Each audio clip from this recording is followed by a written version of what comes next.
Hello tout le monde et bienvenue dans cette nouvelle vidéo. Alors aujourd'hui, il s'agit des sorties livresques du mois de janvier qui m'intéressent. Il n'y en a pas beaucoup, donc cette vidéo sera encore une fois assez courte. Mais je vais quand même cette fois-ci essayer de vous faire le résumé autant que je le peux. Avant de commencer, je tiens à vous remercier pour votre participation et vos commentaires. Ça me fait toujours très plaisir de vous lire et de vous répondre, même si parfois je suis un peu en retard. Je vous remercie et puis n'hésitez pas en commentaire à me dire si les livres dont je vous parle vous intéressent, s'ils vont faire partie de votre wishlist pour ce mois de janvier, si vous allez craquer ou pas.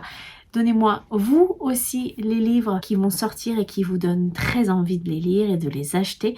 Et puis voilà, c'est un échange et c'est toujours super sympa. Si vous êtes trop timide, n'hésitez pas à mettre un emoji argent puisque là, pour pouvoir les lire, il va falloir les acheter. Bref, vous avez l'habitude. On est parti tout de suite. Je vais commencer avec le premier roman.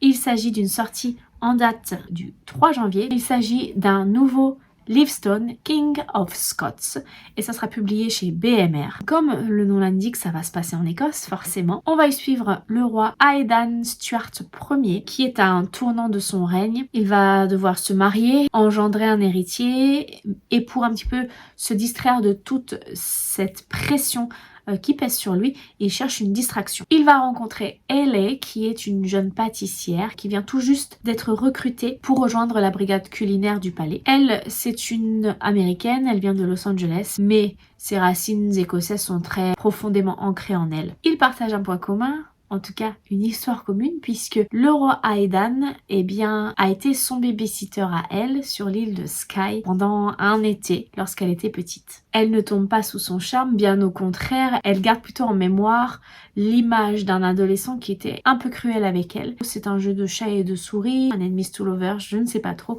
Mais en tout cas, petit à petit, ils vont finir par se rapprocher. Tout ça aussi dans un contexte de complot, de secret, etc.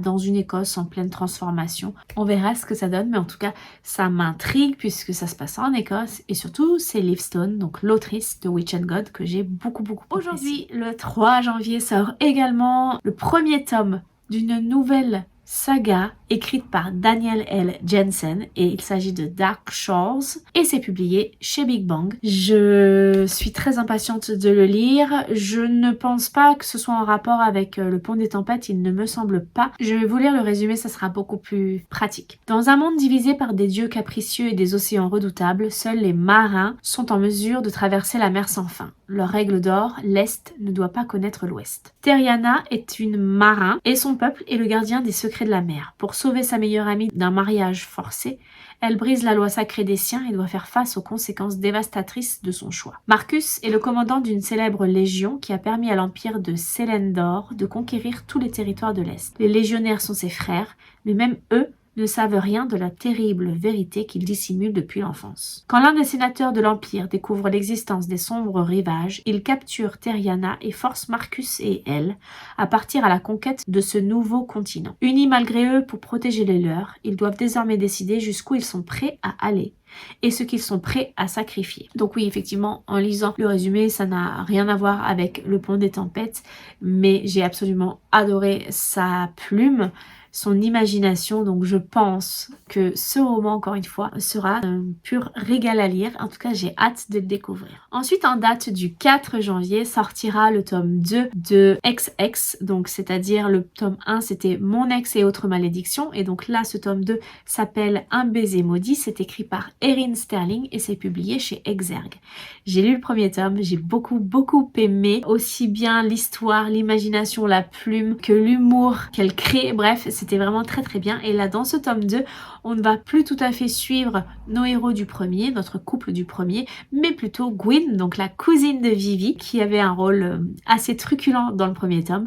Et donc là, Gwyn Jones, donc elle, dans cette histoire, elle est parfaitement heureuse à Graves Glen. Elle forme un puissant coven avec sa famille et elle tient une boutique de sorcellerie très prospère, donc tout va bien pour elle. À l'approche d'Halloween, elle n'a qu'un seul problème, c'est le beau mais agaçant évidemment Wells. Il arrive à Graves Glen et il ouvre sa propre boutique de magie juste en face de celle de Gwyn. Donc il va y avoir une petite guéguerre entre eux deux, je pense, un enemies to lovers certainement. Elle va essayer de défendre son territoire, tant bien que mal, surtout après un très chaud baiser accidentellement échangé à cause de la magie. Ils sont donc ennemis, sauf que à un moment donné, ils vont devoir s'unir pour faire face à l'apparition soudaine d'un nouveau coven mystérieux. Bon, on n'en sait pas plus, mais en tout cas, ça a l'air super intéressant. Ça va être, je pense, encore une fois, très drôle, surtout connaissant Gwyn, qui est un personnage qui se laisse pas marcher sur les pieds, donc je pense que ça peut être très savoureux. Ensuite, j'ai trouvé en date du 10 janvier une publication, mais j'ai pas trouvé beaucoup d'infos. C'est donc Le Royaume du Nord. Moi, je pensais que c'était terminé, que c'était une trilogie terminée. D'ailleurs, ils sont là, mes 3 tomes, et je viens de voir qu'apparemment le 10 janvier sortira le tome 3.5 qui s'intitule La Princesse Rebelle. C'est écrit par Virginie Descamps et c'est publié chez Bookmark. Et là, il me semble qu'on va se concentrer sur Oriana, qui est donc la petite sœur du roi Kovan, le roi de Sibérion. Il s'agit encore une fois d'une histoire de mariage arrangé. Elle doit, se lier, s'unir avec un comte, un certain comte, sauf qu'elle refuse, elle n'accepte pas de se marier avec quelqu'un qu'elle n'aime pas, qu'elle n'a pas choisi, et elle décide de prendre la fuite et de ne jamais revenir à Sibérion. Elle va donc traverser le continent, et durant cette traversée, elle va rencontrer un certain Rostam, qui est un nomade originaire de l'Empire de Persie et dont les secrets sont aussi épais que les siens à Oriana. J'imagine qu'ils vont devoir faire une alliance pour pouvoir se protéger l'un l'autre et atteindre leur but. Je ne sais pas trop. En tout cas, ça a l'air très intéressant. J'espère qu'il sortira en version papier et pas que en e-book. Je ne sais pas du tout. Je n'ai pas beaucoup plus d'infos que cela. En tout cas, il m'intéresse énormément. Et le dernier tome dont je souhaite vous parler sortira en date du 31 janvier et il s'agit de La Maison aux pattes de poulet, écrit par Jenna Rose Nethercott et c'est publié chez Albin Michel Imaginaire. Je vais vous parler du résumé, mais quand j'ai vu la couverture, j'ai tout de suite pensé à la maison de Dame Carras dans Magic Charlie et forcément, ça m'a beaucoup intriguée.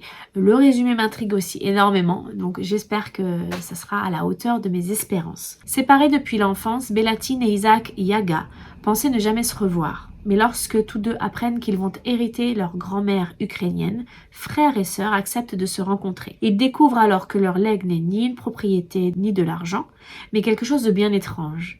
Une maison intelligente, juchée sur des pattes de poulet. Arrivée à Kiev, foyer ancestral de la famille Yaga, Lisba est traquée par une entité maléfique, Ombre Longue, qui ne reculera devant aucun acte de violence pour détruire l'héritage de Baba Yaga. C'est assez mystérieux, mais ça me tente plutôt pas mal. Voilà, cette vidéo est terminée, j'espère qu'elle vous aura plu. N'hésitez pas encore une fois en commentaire à me dire si les livres dont je vous ai parlé vous intéressent. Quels sont, vous, les livres que vous attendez avec le plus d'impatience pendant ce mois de janvier? Si vous êtes trop timide, mettez un emoji argent si vous le souhaitez.